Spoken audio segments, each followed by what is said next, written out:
What's up, guys? In this video, I'm going to be talking to you about 3 different pricing hacks and strategies that I've used to boost my bookings on Airbnb. Now, I'm going to walk through each one of these in detail so that you can apply them to your listings, whether you manage properties, you invest in properties, you just host your own space on Airbnb, and make sure that you're getting top dollar for the effort that you're putting in on all the properties that you own or manage.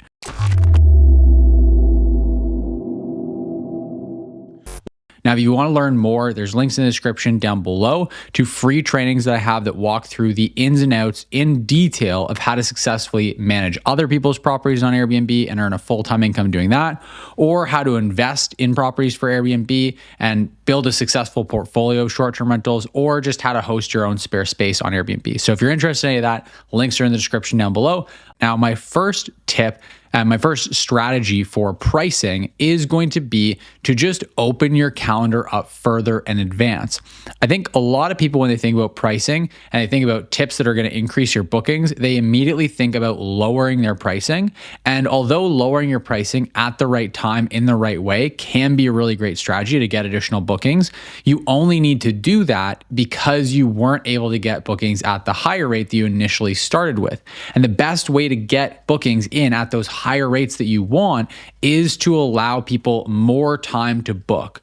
The way you want to think about demand on Airbnb or any short-term rental platform is that for any given set of dates, let's say that you're looking at the dates December 20th to 25th, there's only a set number of people that are going to be looking for places to stay in that specific area for those specific dates.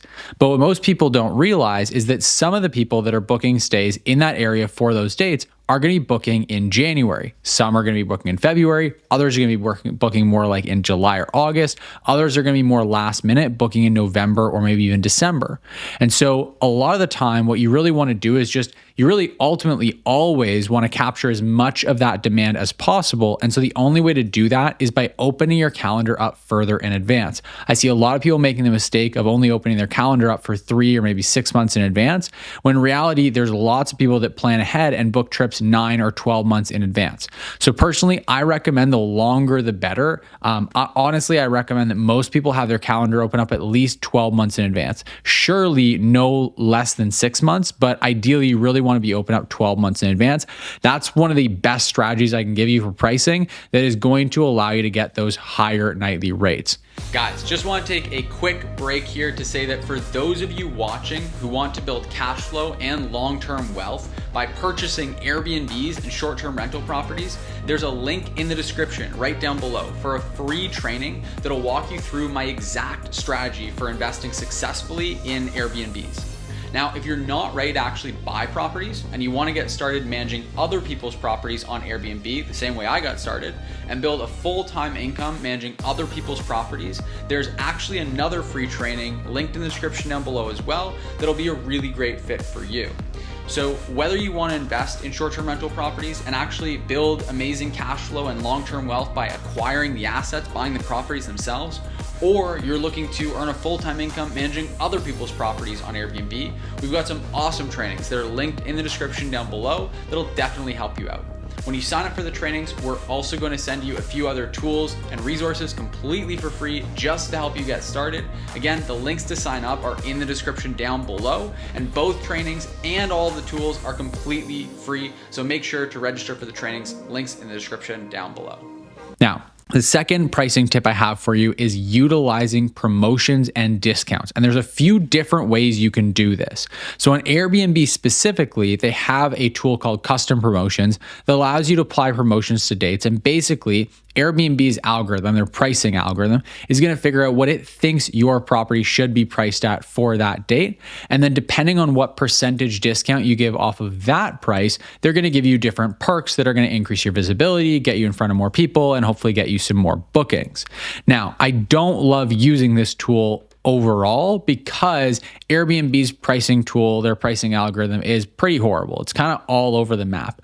But what I have found is that on certain nights, it's going to tell me that my property should be priced higher than what I've just manually set it at. And the benefit of that is that now I can discount off of that higher price that Airbnb thinks I should be priced at downgrade it to what I actually should be priced at, what I know I should be based on my experience, based on the different tools that I use. And now instead of being priced at just $200 a night manually, I'm priced at $200 a night with this great promotion where I get all these great perks. So that's one really great way to run promotions.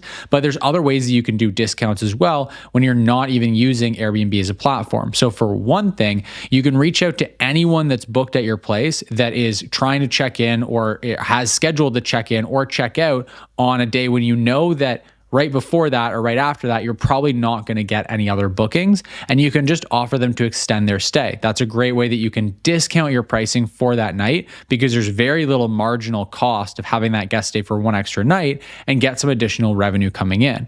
Another thing that you can do is discount to repeat guests. So you can offer discounts to repeat guests that are going to stay with you again in exchange for them booking directly with you and avoiding any of those platform fees.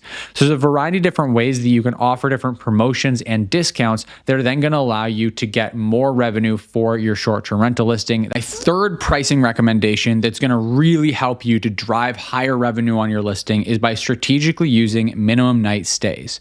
Now, depending on what tools you're using, there's going to be more or less functionality that you get when it comes to setting your minimum night stays. You might need to set a blanket minimum night stay across your property, whereas if you are using a tool like Price Labs, you can set specific rules for when pricing or when minimum night stays change automatically. So that can be really helpful. For example, I can with Price Labs have my minimum night stay set to 3 nights or 4 nights in a certain season like high season, and then in low season have it be a different minimum night stay. I can even set it so that if there's a vacancy within the next 30 days or 60 days, that I can drop down the minimum night stay. So that can be really, really helpful. What you'll want to do is for any nights where you know there's enough demand that you can get those nights booked up with a longer minimum night stay, you want to set a longer minimum night stay. After all, why would you want to go through the hassle and headache of having 2 guests staying at your property when you could have 1 guest staying at your property for that same amount of time? Having that minimum night stay also guarantees that you're going to get that whole chunk of days booked. Nothing worse than having a guest check in on a Friday or a Saturday and then prevent yourself from getting a booking that could have checked in on Thursday instead. So using longer minimum night stays is generally a really great strategy for high season, but for low season, you're going to want to be able to drop those down so that you're not limiting the pool of demand coming into your property. I experienced this firsthand going into low season this year, where I had my minimum stay set to 3 nights because that's what the market had been supporting up until then. And then I realized very quickly that I just wasn't getting the kind of bookings that I needed. So I dropped down that minimum night stay to 2 nights and suddenly started getting way more bookings. You can also then set it, if you're using different pricing tools, you might have the functionality to be able to set your minimum night stay at 3 or 4 nights. And then as you approach and get closer to any vacancies, drop your minimum night stay down so you at least get something, which is obviously better than nothing. Now, for almost all properties, I do recommend avoiding 1 night stays and keeping at least a 2-night minimum on your property, because in my experience, the majority of the issues you get from problematic guests are going to come from 1 night stays. Now, that's not to say that 1 night stays are always going to cause issues. It is to say the majority of all issues are going to come from 1 night stays. So by eliminating 1 night stays from your listing, you're going to be eliminating a lot of the potential issues. But using your minimum night stays strategically can be really, really helpful. Again, a lot of people get trapped in the mindset that there's only one element to pricing. It's just, is your price high, is your price low? Well, the reality is that there's pricing is just kind of one of the different tools you can use to either capture more or capture less of the overall demand in the market and appeal to more or less people. And so you want to use this tool strategically, and there's a few different components to the price people are paying, whether it's the minimum night stay that's obviously going to impact the total rate, whether it's any promotions that are being applied, any discounts being applied, and just how far in advance they're able to book. That's also going to kind of factor in and be part of your overall pricing strategy. So I hope this video has been really helpful for you. If it has been, then let me know by hitting the like button down below this video. It helps me out tremendously with growing this channel and getting these videos in front of more people. Also, if you haven't yet subscribed to the channel, make sure you do so by just hitting that subscribe button. Only takes half a second. It really helps again. And I post 2 new videos every single week here on the channel. So if you want to stay up to date with those, make sure you hit the subscribe button as well. All that being said, thank you so much for watching this video, and I'll see you in the next one.